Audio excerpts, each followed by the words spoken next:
Good morning বন্ধুরা, সকাল সকাল কিচেনে চলে এসেছি। তারপর রান্নাবান্না হয়ে গেলে তারপর আমি রেডি হব। কি কি রান্নাবান্না করলাম এক ঝলকে দেখিয়ে দিই।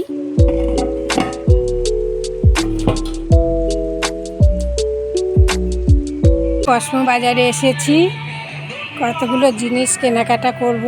দেখি এখন পছন্দ করছি। জানো তো, ব্যাকগ্রাউন্ডে মিউজিক চলে এলে খুব সমস্যা হয়। যারা ভিডিও করো তারা তো জানোই যে কপিরাইট চলে আসে। যাই হোক, আজকে গেছিলাম কসমো বাজারে। চারিদিকে কি দারুণ স্টক, তোমরা তো সেটা দেখতেই পাচ্ছ। সামার কালেকশন প্রচুর স্টক আছে।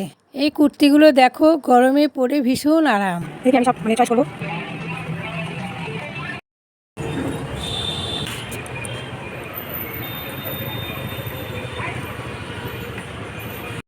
আজকে মেন উদ্দেশ্য হলো বেরোনো, যে রাইস কুকারটা কিনবো বলে।